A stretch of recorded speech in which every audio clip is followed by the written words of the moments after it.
I know something that I struggled with, and this even when I first started this podcast, I think for a lot of entrepreneurs is that if you're someone who really needs structure in your life, once you do on these own businesses, you don't, you're not going to get in trouble if you decide to sleep in an extra 30 minutes. Yeah. You're not going to get in trouble if you said, hey, this is my goal for Friday to get a new video for Instagram this weekend. And then Friday comes along, it's not done yet. Or whatever, I'll do it next week. You don't have that authority above you where it's like you could actually risk losing your job. Like, it's like you are the authority yourself. Yeah. So it's hard for other people really hold themselves to that standard where they can be their own boss and their own worker at the exact same time. And normally with for a young mind, that's not healthy, because more stuff that you have, the more you have to be accountable to. Yeah. So my question, just having fun. What is success look like? Would you define success? Because people say, I want to be successful. I want to be an entrepreneur and successful, right? That's what comes up in every kind. I want to be successful and my own boss and entrepreneur. But this is what I've noticed, and others have noticed. My mentor has pointed this out to me. When you explore that conversation with somebody, you'll hear things that have so much ambiguity to it. Oh, successful. I just don't want to work for nobody. I just want to do my own thing and help my family. And it doesn't stop there. So I was going to say real quick, and then I'll let Bill go. I think people have this weird thing of like in their mind when you say, oh, I want to be successful in my own business, that I just want millions of dollars and I don't want to do shit all day.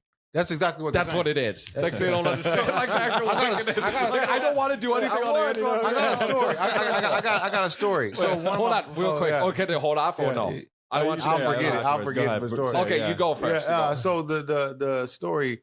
One of my buddies came to me with a plan. He wants to do a business that helps guys out that are off the street. Good mission, whatever. Cool. Where can I help?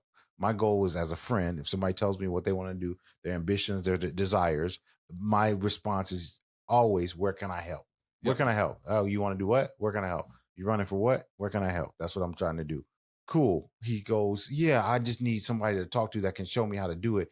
And then I need to get a building to rent out of it to do it. Cool. I got a building and I got a guy that did that. I'm going to set a meeting up. We'll get to the meeting. He comes with stains on his clothes and couldn't articulate that he needs this, this, and this. The guy that we were meeting with was going to write him a check, but he couldn't articulate. He didn't do his research. He didn't know what a subsidiary was. He didn't know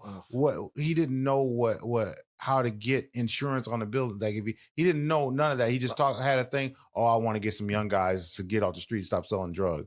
Yeah. But he couldn't go further. How he's going to do it. Right. When he's going to do it. What's the process? What his plan, his blueprint to it. He can do that. And people who say, like we said, they want to do, basically they got these good ideas, but normally when you stretch them, how they going to do it? Who have they talked to? Yeah. Like guys will do stuff and haven't done any reason. That's one of the pet peeves of talking to young people. They don't even do any research on the stuff that they're trying to do at all. Like you don't know nobody did that. You've never shadowed nobody for what you're trying to do. You just want to come up with an idea and not do any work on your own end to further this goal or this plan. It's scary. Yeah. So I don't know what has happened between now and when I was in high school or when we were coming up. If you had these kind of plans, you had uncles or fathers, you had parents like, how are you going to do this? Give us a plan, blueprint, articulate. When you get in the bank with this guy, how are you going to talk to the banker with this? How are you going to look?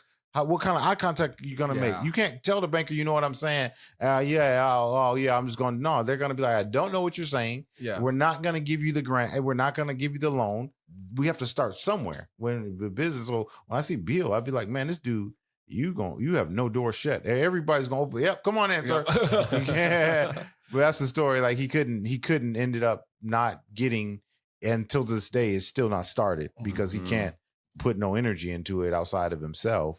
And that's where we're at. Bill, how would you define success as Joe was asking us earlier? Okay, first I'll say with the story there, it truly is tragic when people have the ideas and the dreams and the people and resources come knocking at their door to help them bring to fruition and they're caught unprepared. Or they only let the idea just stay there, but they don't take that action. I think it's a truly tragic thing. I think the question about success is a very, very good question. I never really thought about that deeply, but I was like, that made me think because you're right. When did success happen? When do you say I have succeeded? Is it like hitting certain revenue? Because there's never really an end piece where you're like, I'm just done with life. Right. There's Revenue. always this evolution over time. So I would say success to me isn't a revenue thing or hitting certain goals, because there's goals, but hitting goals is not success, because you may fail. But I think it's just like success, even in failure, if you move forward and learn from it. So in my mind, succeeding isn't really a place you reach or a thing it's if you're fully, I think, embodying yourself, engaging in life. Because you can succeed even when you fail. Because do I succeed in 10 years from now when I have my money? No, I think if I'm pursuing my goals here, expressing myself, learning, I am successful. I remember I consider myself an entrepreneur before I even own a business. People always ask me, when I say I'm an entrepreneur, they said, what business do you own? And I think it's a fair question, but in my mind, I'm not an entrepreneur because I own a business. I'm an entrepreneur based on the way I think, the way I engage in the world. It's just a word I use to describe how I live. Something of success is not a specific thing, but it's a way of engaging in the world. And that, I mean, the people saying like, okay, how can you say you're an entrepreneur without a business? I don't think it's something that you have to have present. I think there's a mindset, like you said, there's a behavior that comes with it. There's a culture that you have embraced. There's a knowingness that this is the end destination. So even if I am not a pastor,